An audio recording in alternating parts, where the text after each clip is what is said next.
Hello, everyone. Thank you for joining the webinar today. My name is Venkat Rajaji. I'm the Senior Vice President of Marketing for Core Security. We've heard from many of our customers and thought leaders like yourselves in the security industry, indicating that the greatest challenges you are facing are due to a lack of time and resources, the complexity of your IT infrastructure, and the speed to respond against adversaries who are well-funded and well-connected and have scale advantages over our security organizations.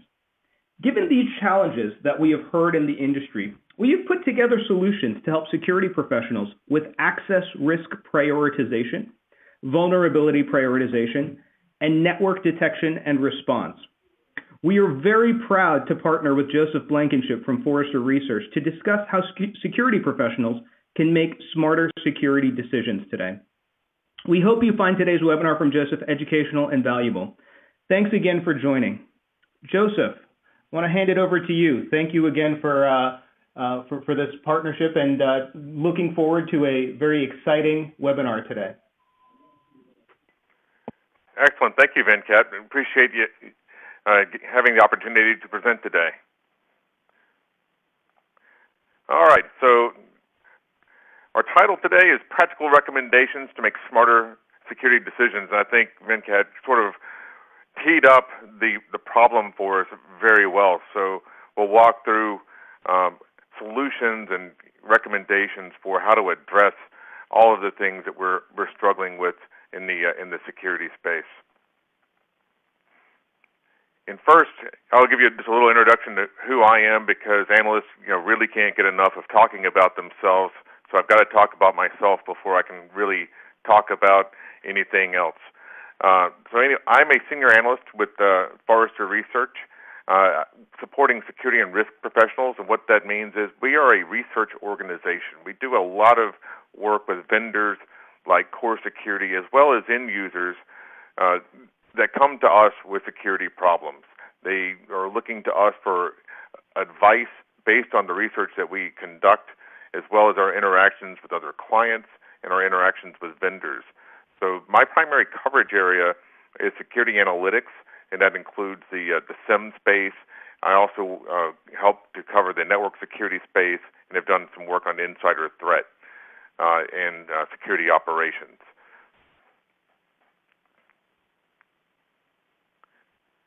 Here's a quick agenda of what we'll cover. Quick current state of security. A lot of this based on Forrester Research. As part of our research process, one of the things that we do is we reach out to end users and decision makers all over the world and ask them about what their experience is, not only with vendors, but how are they going about purchasing decisions? What are some of the things that they're struggling with? What are some of their experiences been with breaches and so forth? So we'll walk through a little bit of that data. And we'll talk about getting intelligence from the data that we're taking in. So we're taking in tons of telemetry from all types of devices, as well as vulnerability management systems, identity systems, DLP, et cetera. Then we'll talk a little about improving operations, sort of next steps. Where is the industry going? And why are we worried so much about making good decisions and making good decisions with technology? And then we'll wrap up and go to Q&A. If you've got questions, please use the question box to input those questions, and we'll get to those at the end of the presentation and address as many of them as we can, as many at least as time will allow. So one of the things we asked in our security survey this year for 2016, that came out in July of this year, is we ask about priorities. What are you spending your time on? What are you really concerned about? And one of the things we got back overwhelmingly, as you can see by the statistic here, is that our current monitoring solutions are not really delivering on their promise. 96% of our respondents are still focused on security monitoring technologies. That could mean a little of anything, right? It could mean things like security analytics or SIEM, as well as other monitoring technologies, firewall, like next generation firewalls, IPS, IDS, et cetera, endpoints, anything that's giving us telemetry and monitoring our environment to see if bad things are happening. So this is still something that we're concerned about here in 2016, despite all of the advances we've made. Security staffing is a top concern amongst our respondents. 62% of the people we surveyed, or the enterprises we surveyed, report not having enough security staff. And this is something I hear from a lot of the end users and that I talk to as well, is they're stressed because they're not able to fill open positions. And when they are able to fill open positions, it's not always with the skill set that they need coming in off the street. So 65% of those enterprises also say finding the right security skill sets is a problem. And of course, that leaves us with a gap, not only a talent gap, having enough people in seats, but it's also a skills gap, because the people that we do have may not have all of the skill set that we need to help us make good human-based security decisions. And then we spend a lot of time doing the little things. 65% of our respondents said that tactical activities were taking up too much of their time, not only for them but also for their teams. And when you think about, we spend most of our time doing the tactical little day-to-day things that we have to do as security professionals. That means we're not thinking about what's happening over the horizon. We're not planning for what's coming next. We're not trying to think about how can we take what we do in security and apply that to making our business better, and looking at the actual what we do here at the company and how do we apply security to that to better enable that operation. That it means that we're spending a lot of time just getting things done, clearing our desk, if you will.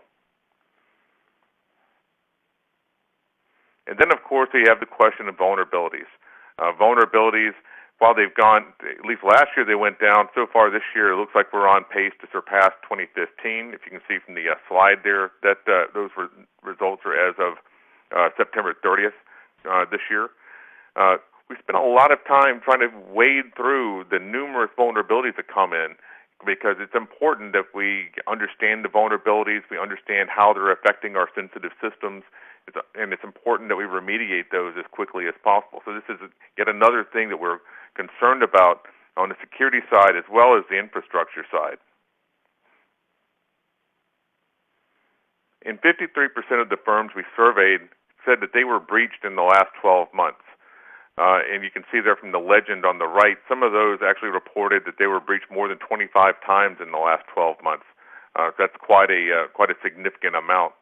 So if you've been breached in the last 12 months, you can rest assured that you're in good company.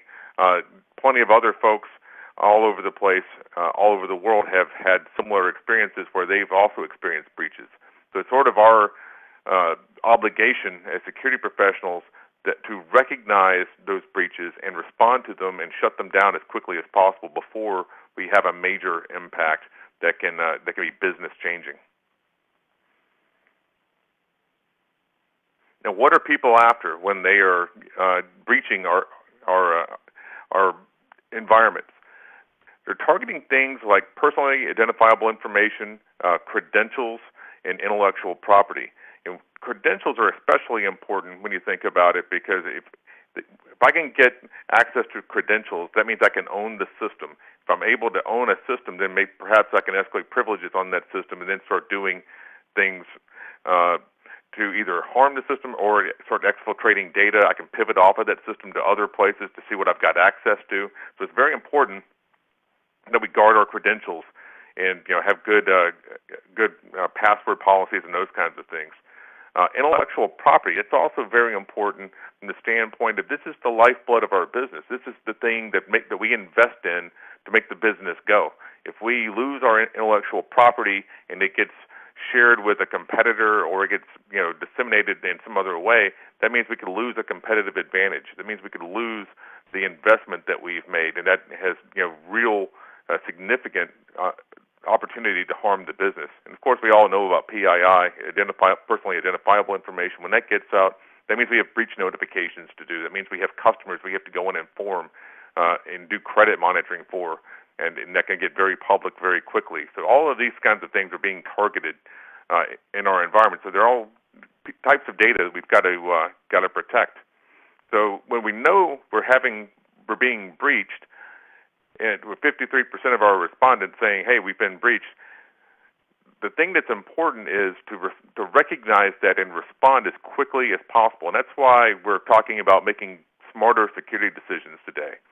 Recognizing that a security incident is happening, that a breach is either in progress or is imminent, and then being able to respond to that and shut it down as quickly as possible. And that's one of the reasons we're kind of moving toward how do we help our limited human resources, our limited security analysts, how do we help them with good technology to make smarter decisions and to get faster and to get better?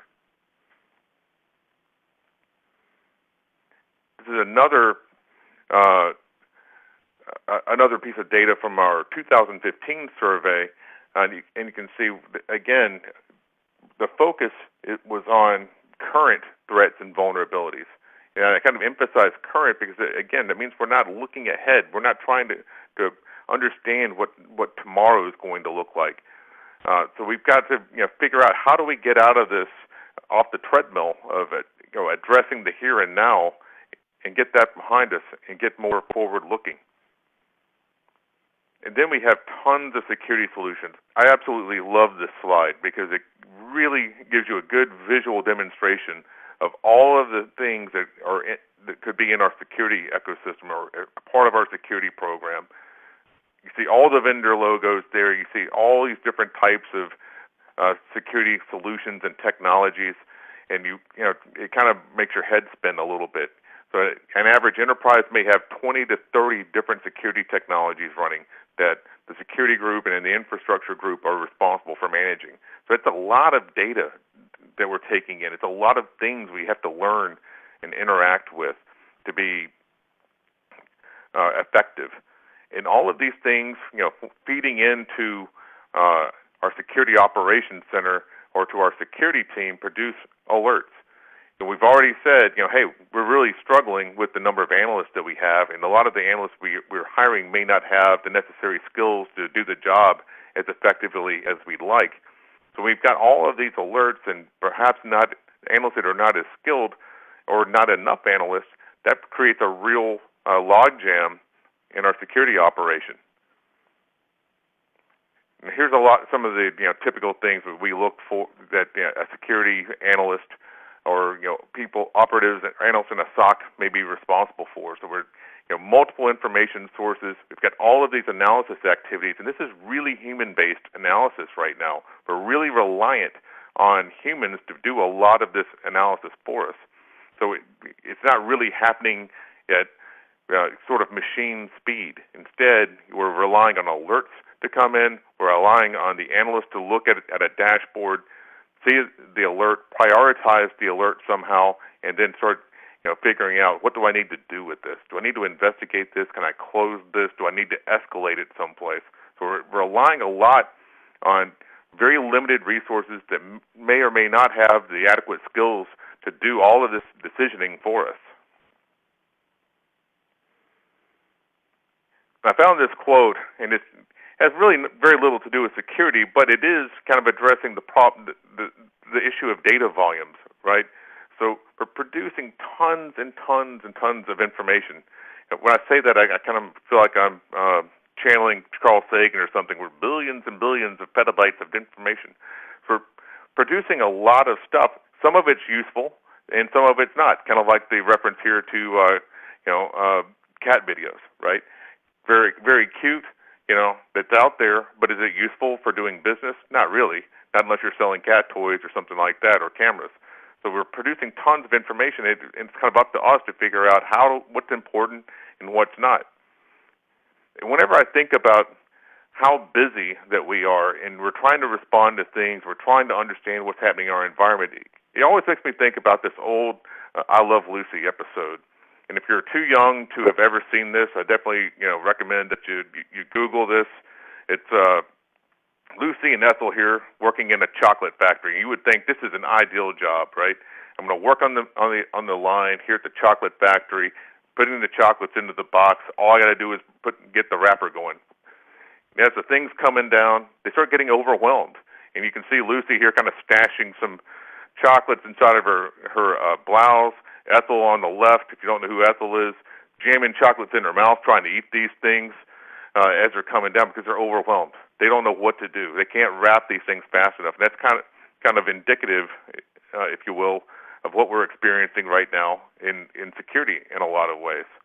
So what do we need to get past all of this? How do we get out of this quagmire that we find ourselves in? First, we need better decision making, right? We can't rely wholly on our human analysts to look at all of the alerts coming in and make good determinations about what it is they're seeing, make good prioritization. Do we need human analysts? Absolutely. Do we need to provide them with tools to help them make decisions not only better but faster? So we're not like Lucy and Ethel there on the chocolate line. We need better visibility into what's happening in the environment. This is a frequent lamentation from the end users and the clients that I deal with. They don't really have good visibility in what's happening in their environment. And that could be not understanding all of the assets they're responsible for. That could be not understanding, having good visibility to all of the alerts that they're taking in and knowing where those are coming from, how to prioritize those, all of the above. Better security context. So as we're getting an alert, does the alert have the appropriate context that someone could actually make a decision with? How do we pull that data together so when we present it to an analyst, the analyst has everything they need in front of them and can make a decision on it? And then workflows. One of the things that I think is really striking about a lot of security teams, not all, obviously, but a lot of security teams is, the workflow is kind of almost sort of ad hoc, really, right? We don't have a lot of written or defined process. It's very difficult to figure out how in the world could we better operationalize this, because at the same time that we're trying to, figure out how do we get better, we're worried about those day-to-day tasks. So it's very difficult to figure out how to get better when you're worried about day-to-day tasks. You can't really, do any sort of improvement while you're running as fast as you can. And all of that sort of sets us up for how do we automate some of the things that go on behind the scenes. That may not necessarily mean out of the box that we're going to automate remediation efforts. We're going to push security controls automatically, because I think there's still a lot of reluctance to do that for very good reasons. But how do we automate some of the process behind the scenes, some of the things that go on with the security team? How do we make that a little easier? And we'll touch on that here towards the end of the webinar today.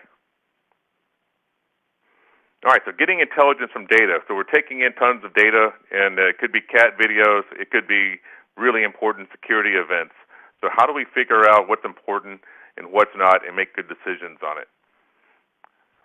This is kind of a graph that I use a lot to talk about how we're progressing in terms of the way that we take in security data and utilize it and make decisions with it.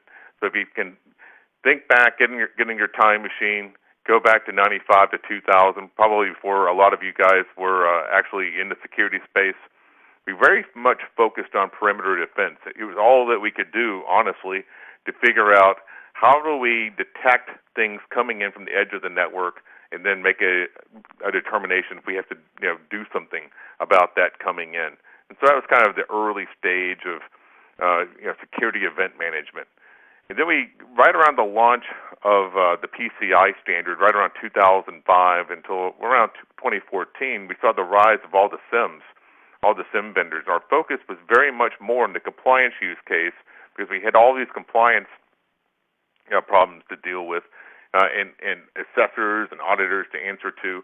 So we very much focused the SIM effort on how do we pull together the data just to get the compliance reports out. And then we kind of said, all right, so we've got all this stuff in one place. We've got this giant repository called a SIM, and we're using it for reporting. And can we use this for threat detection? Can we use this to operationalize all of this telemetry, all this data that we're taking in? And so we started trying to do that, right? And we did it with rules-based detections, and we built use cases, and it never really fully lived up to its promise. And we realized, hey, with all the data that we're taking in, not not only from the perimeter, right? We're also looking at applications. We're looking at databases. We're looking at hosts. We're looking at endpoints. We've kind of exploded this outside the perimeter. Now we need to understand and monitor what's going on in our cloud applications and our cloud storage. So now we're talking about huge volumes of data, lots more telemetry. Our chocolate line is going that much faster, so we've got to figure out how do we package all these things.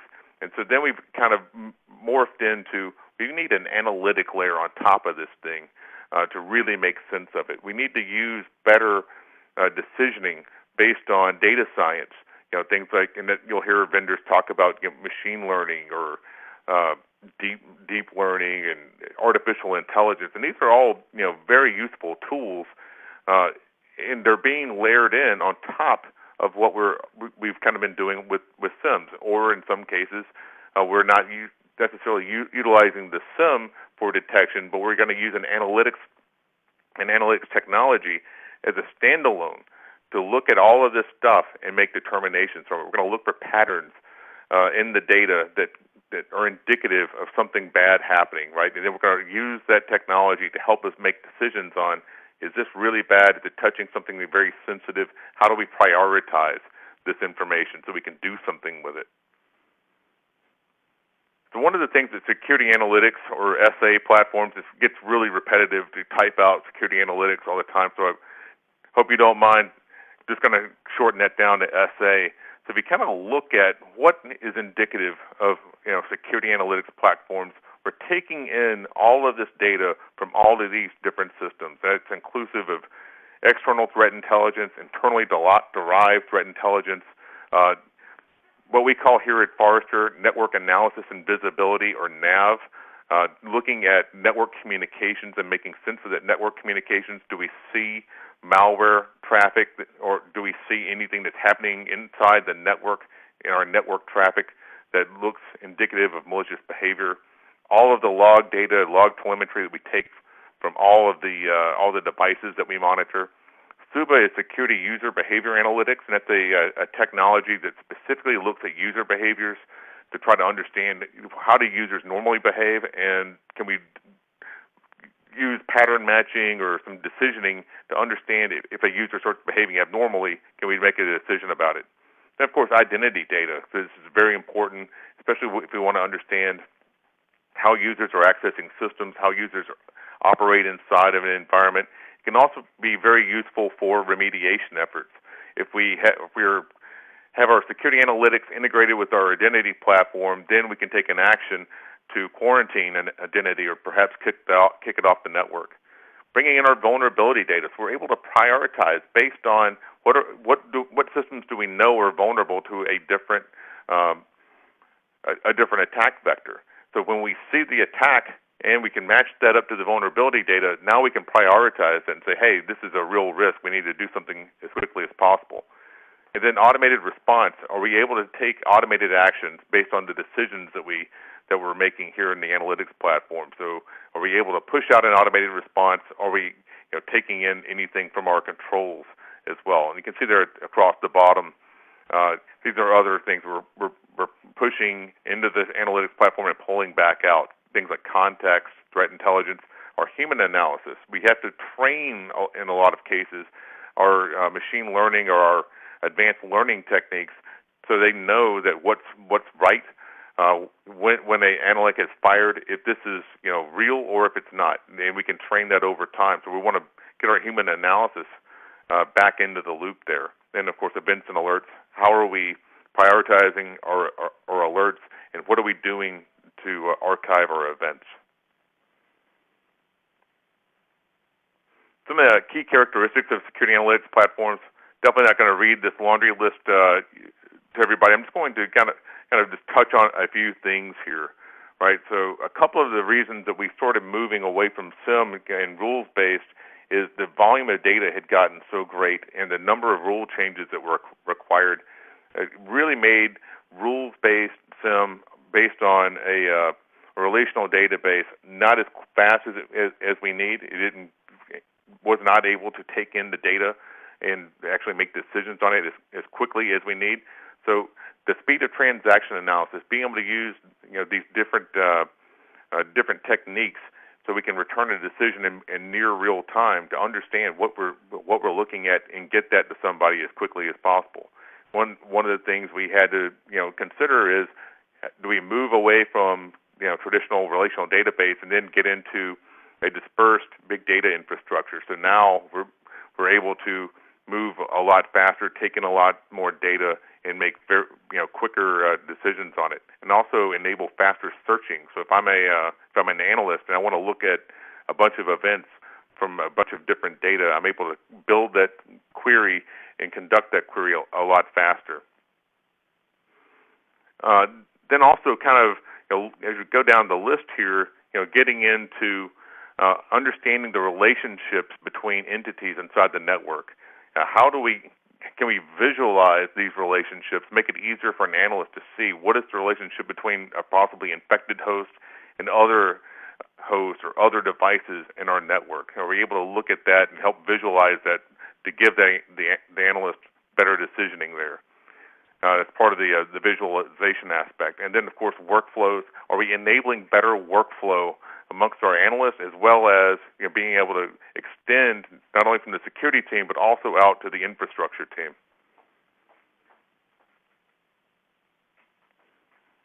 This is a graphic. This kind of shows kind of the security analytics ecosystem, if you will. Security user behavior analytics, NAV, threat intelligence, DLP even, right? So we're looking also for data exfiltration. How is data being accessed? Where is it going? How are people utilizing data? And being able to make that part of the equation as well. And putting all that together in some sort of a collector. In many cases now, that collector is a SIM, or at least a log management engine of some sort, right? Some sort of a repository. Then layering in intelligence on top of that. So we're looking at all this data, getting back intelligence, making better decisions. Kind of touching again on visibility. Overall, the thing that we really want from this is better visibility. Visibility to the assets, visibility to the data, visibility to the threats. So how can we put all of these things together, make good decisions, and make our analysts that much more powerful? So we can use the analytics to make sense of data, and that's real-time or near real-time monitoring and alerting. What's coming in? How do we populate alerts for the security analyst? Event correlation, looking at things from disparate systems, putting those together and making some sort of determination between what are we seeing based on alerts from different systems or log information from different systems. Threat hunting, empowering our threat hunters to be able to go into log data or the data we've collected and then start looking for evidence of a breach. Again, kind of understanding that there's a real possibility we've got active breaches or active incidents, being able to go and find those quickly using our analytics tools and enabling our hunters to move that much faster. And then incident response and investigation, giving that ability to go into the data as well as a tool set. So we're bringing good context together for our threat hunt, for our incident responders rather. So if we're responding to an incident, do we have all the data we need in front of us, or do we have to go hunting for the data? When we have to go hunting for the data, that slows down our ability to respond. So that's one of the things we're looking for in the security analytics platform, bringing together the data that we need to improve operations, as the slide says. All right, so a lot of the people that I talk to are still kind of guilty of this. The number one security productivity tool used with their security teams is our good friend Excel. They're taking data, they're putting it, or taking alerts, and they're taking context, and they're building their cases, they're building their incident inside of Excel. They're not using the tools that they have necessarily, or maybe they don't have the right tool to be able to build to do case or incident management. So they'll put everything in Excel, and then they'll forward it on to the next person via email. So I could easily have put number one productivity tool as spreadsheets, followed by email in here. And it's always interesting to me as well when I talk to folks, and we start talking about alerting, and they're like, oh, well, we get our alerts via email. The system we'll bring in the alert, and then we've got a threshold set. At a certain threshold, it'll email everybody on the every analyst. I'm like, wow, that's really efficient, right? So now, instead of having it in front of me, I've got to go into the email. I've got to come out of that. I've got to go back into another system. So we're slowing down what we're doing with our security operations. And we swivel chair between tools. We had the slide there that kind of showed this landscape, this vast security landscape we have of all these products. And instead of being able to bring all this stuff together, if I see something that's interesting, perhaps in my analytics tool, instead of being able to research it there and have that context in front of me, instead I've got to go to the firewall console, and I've got to get into the firewall console and understand that. Or maybe I've got to get into the front of the EDR system and understand what's happening down with the endpoint, and then pull forensics back off that particular endpoint. So we swivel chair between a lot of different tools. And again, there's nothing wrong with it from the standpoint that the tools are there. But what is wrong with it is it does slow down the response. It requires us, one, to have analysts that are familiar with all these different tools. They know how to hunt through them. They know how to access them.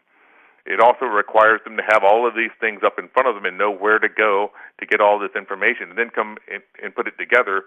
Typically, we're going to put it together where? We're going to put it together in a spreadsheet. We're going to put it together in Excel, right? And then try to figure out what do we do with it next, right? So swivel chairing is something we hear about quite a bit in our environment. So how do we pull all this stuff together? And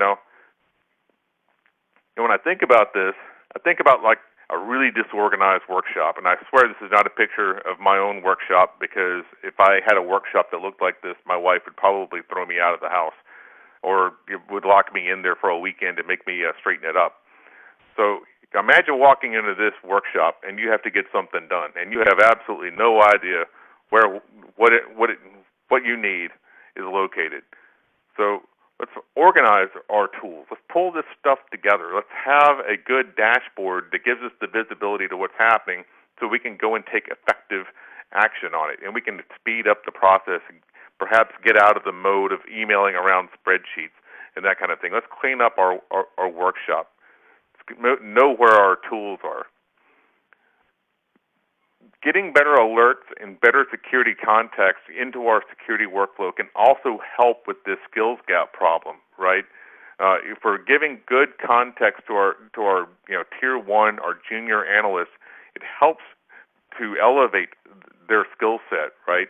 Instead of them wondering, hey, what do I do next? When we present them with a workflow, perhaps a guided workflow with some action steps that lets them know what to do next, now we can help move that tier 1 analyst up. We can elevate that person. So maybe we're not passing along so many things to the next layer of analysts. We're actually helping that analyst not only be faster, but also be a little bit better, helping them to hone their skill set and making their job a little bit easier. So remember, if we know it's difficult to find good people and it's difficult to find the skill set, we've got to find ways to augment that skill set gap. And one of the ways we can do that is with the data and the intelligence that we're giving the analysts to act upon. This is an equation that we use here at Forrester to identify toxic data. And the reason we call it toxic, it's funny, I get different reactions when I either present this or I talk about toxic data. Like, ooh, toxic data, that makes it sound like you've got stuff you don't want people to know about. And I'm like, well, every company does have things we don't want others to know about, right? We've got PII, we've got PCI stuff, we've got cardholder data, we've got personal health care information, we've got that kind of data sitting around. We have our intellectual property that we don't want other people to know about necessarily. We may have, financial transactions we don't want people to see, and that type of thing. So our equation here is the 3 Ps, PCI, PHI, and PII, plus intellectual property. Intellectual property being, here's all the stuff that makes the business go, the things that are the lifeblood of the business. Combine those, and you have toxic data. This is the data that will make us sick if it gets out, right? It makes the company sick, and it probably makes the security team even sicker, because here we are, we're responsible for knowing where this stuff is, what it is, and then also designing the controls on top of it. So one of the things that we hold dear here at Forrester is a framework that we call zero trust. And so we recommend to our clients that they take a zero trust approach to data security. And this is important because when we take it, if you can think about looking at a network device, like a firewall, and it has a port that says trusted, and it has another port that says untrusted, and everything out there on the internet, everything beyond our perimeter, right? We're thinking, hey, that's the untrusted. We can't trust the stuff that's out there, but we can trust everything that's inside. And that's sort of a flawed view of the world. If we know that we're going to have people get into the perimeter, that's actually we know that now, right? That's actually a given.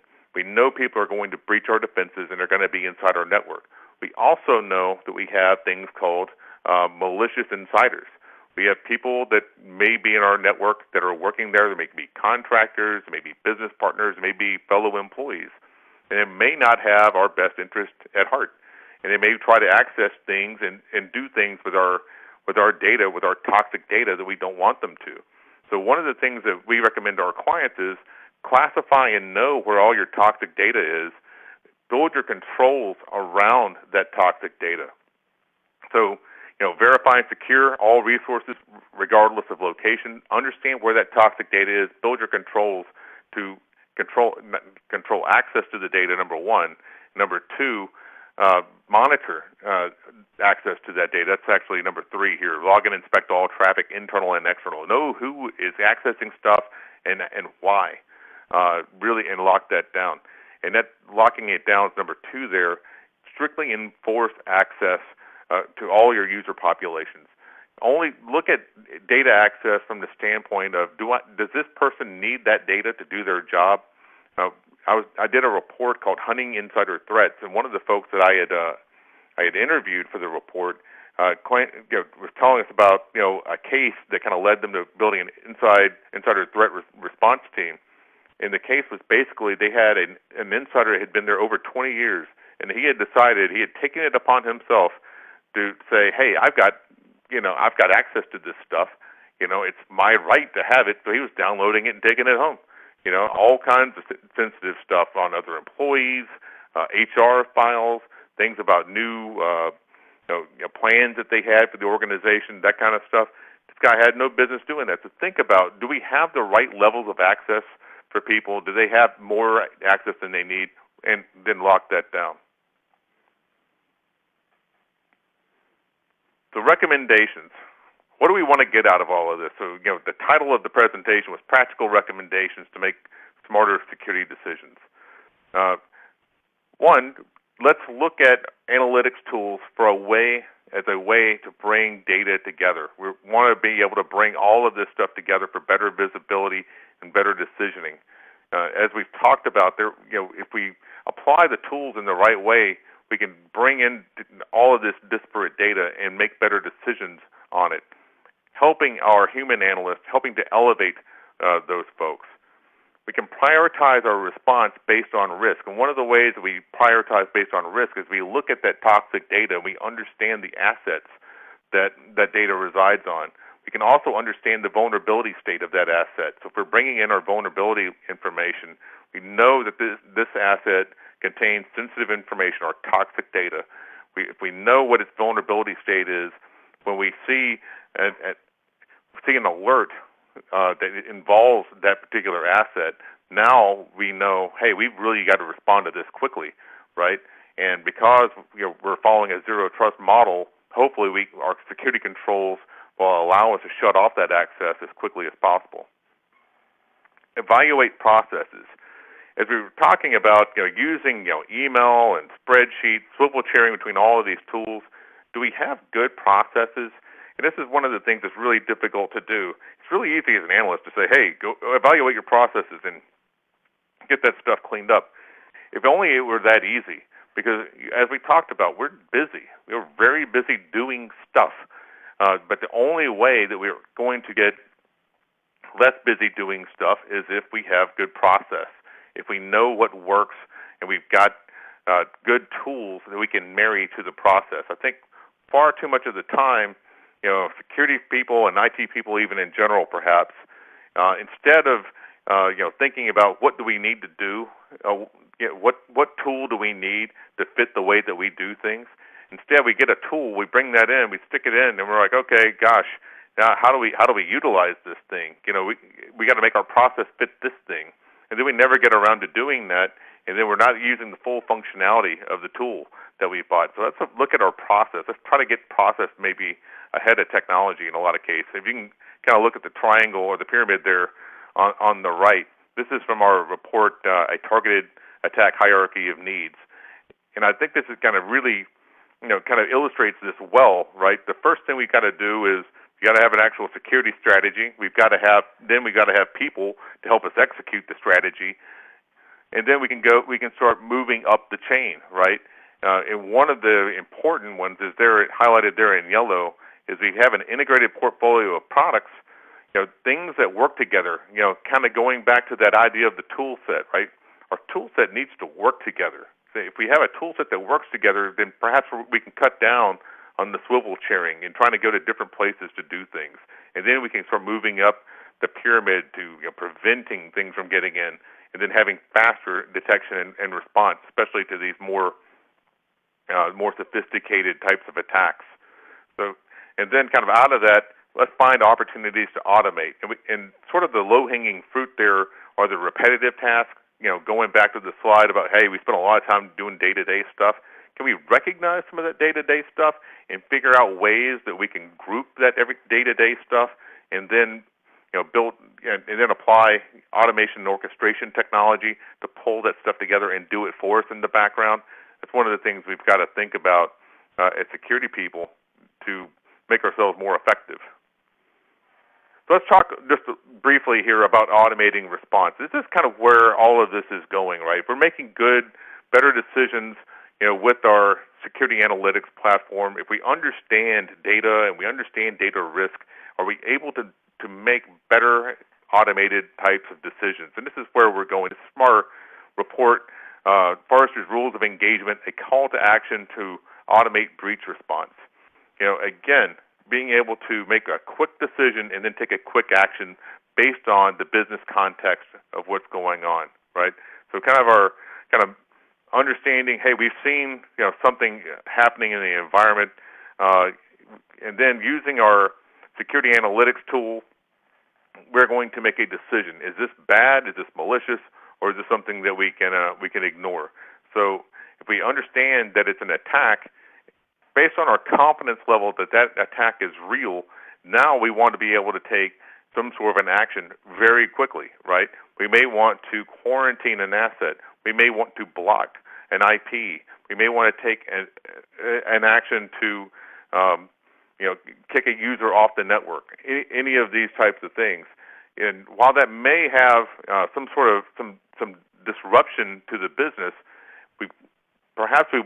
we're willing to take that risk of disrupting the business because of how we've classified that data and are confident that what we've seen is real. We call that our declarative security model.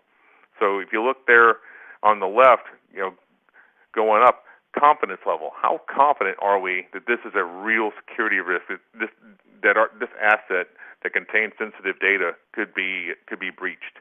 And then kind of looking across the bottom, the impact, understanding, hey, that asset's got sensitive data on it. It's in a highly vulnerable state. This attack is on target.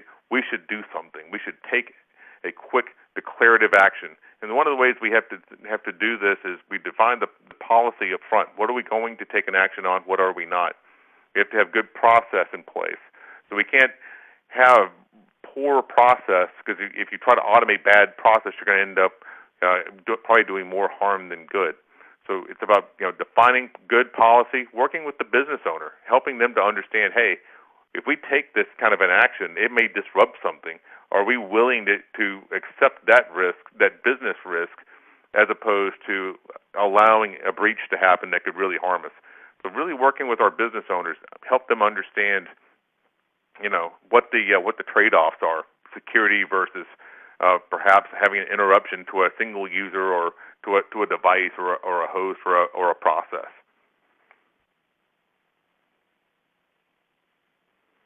Okay. So we'll wrap up here. As we covered, we are very much overwhelmed as security folks. We're taking in tons and tons of information. We're trying to make sense of that information, and we're a little short-staffed. Perhaps some of our people that we're working with or that we're managing, they may be a little underskilled for making the decisions we need them to make, or being able to take the action that we need them to take.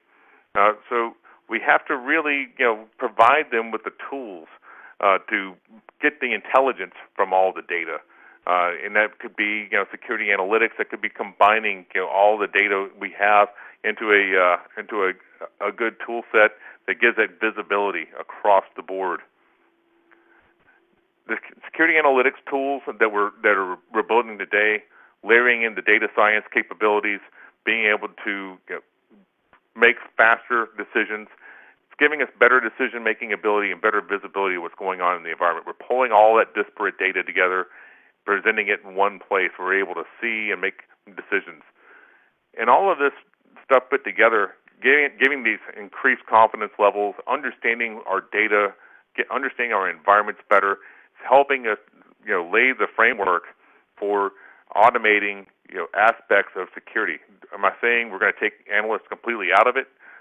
Most likely not. Instead, we're looking at this as an enabler. This is a technology enabler for what we're doing today and how we're utilizing our human analysts. And our real goal is protecting that toxic data. Being able to recognize something is wrong, being able to take quick action in an automated way to stop that before we have a breach event. And with that, I want to thank everybody for coming today, and I think we've got a few questions coming in. If you've got questions, please use the question box there, and we'll try to get to as many of those as we possibly can as time allows here.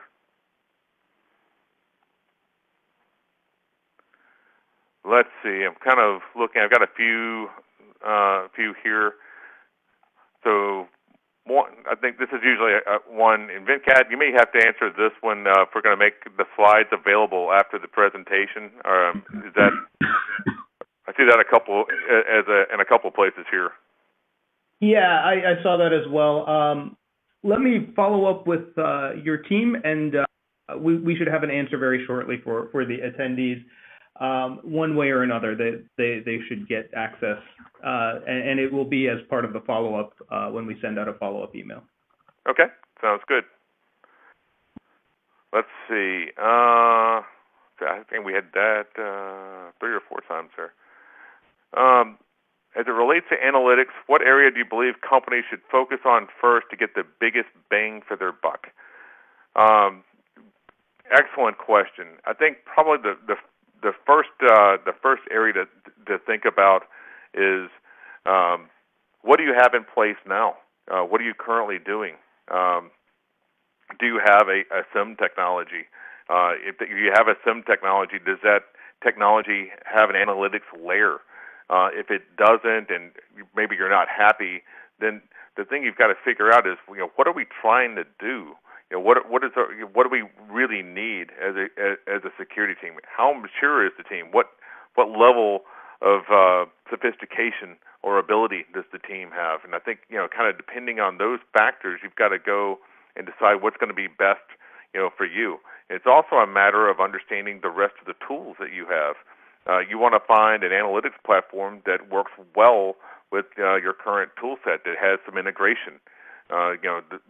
The more we're integrated, the better we're going to be able to take in data without having to do the swivel chair, and the better we're going to be able to take action. Because perhaps we can, from a dashboard, we can take that action from the dashboard, as opposed to now I've got to exit the analytics dashboard. Now I'm going to go into the console for the identity system, and so I can quarantine this identity, or figure out what's going on here, those kinds of things. So I think it's really about understanding what the security team, this kind of the state of the security team.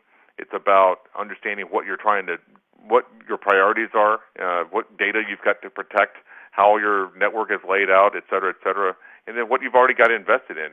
It's expensive, and and painful to rip and replace these things. Let's see.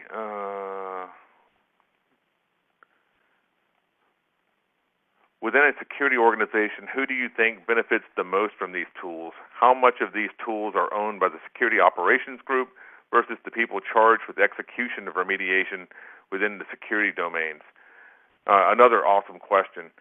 I think it's a little bit of both, right? If we're doing things right, then we're kind of breaking down the silos that exist between the operations team and perhaps the infrastructure team or the engineering team, depending on how the organization is designed.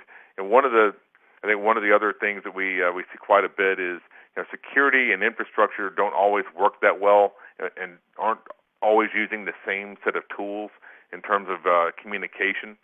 So I really look at these decisioning type of tools as being able to enable not only the ops team to, hey, here's good decisioning, but also the infrastructure or engineering team on, hey, here's our good decisioning and here's our rationale, and we've got the evidence, all here. Here's the action we need to take, and being able to break down some of those barriers, creating a little bit better workflow. A lot of that friction between the groups can be taken care of if we have good workflow. We have good agreement about what's important to that group, what's important to the security group, and how do we communicate back and forth to each other. So I think it's a little bit of both. I think probably the people who benefit immediately are probably more the ops, because they're the folks that they're making decisions and trying to figure out what do we do, what's important, what's real, what's not, and then kind of downstream, then it's the operations groups. So I hope that helps a little bit. Do you believe in a federated security model with context sharing between the security domains? If so, what kind of context is best shared between the domains? I do believe that we need to share context between the domains. I think keeping security context separate and in silos really holds us back from being able to make good decisions. Even in a really large dispersed environment, typically we don't see just one device perhaps that is been breached or has malware on it. Typically it's multiple, and we need to be able to look across multiple devices. We need to be able to look across multiple types of security tools to understand what's happening, understand how an actor is moving in the environment. So I think it's important that we're able to put all of those things together and understand them together, as opposed to maintaining a siloed approach where now instead of one or two threat hunters or analysts looking at it, now we've got to go and try to figure out how do we get multiple people to look at it. I hope that helps answer the question, but I think the more context we're able to pull into an alert and pull into an investigation, the better we all are. Let's see. I'm looking. I don't think I see any more open questions. If anybody else has got a question, please put that into the question box, and we'll get to it.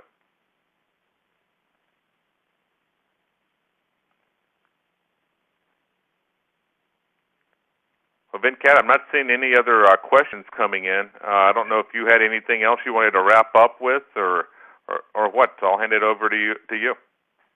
All right. Well, if we don't have any other questions, I want to thank you, Joseph, for doing this webinar for us. I think for me personally, tremendously valuable. I got a lot out of it. I hope all of you who attended the webinar today also got a lot out of it. I think what Joseph is talking about and what's talking about today very much aligns with where we at Core Security see the industry headed and where we see the industry moving as well. So very much in alignment with kind of what we've been seeing in our discussions with security professionals in the industry. So I want to thank you for this, Joseph, and thank you all for attending today's webinar. Look forward to hearing from you. Thank you.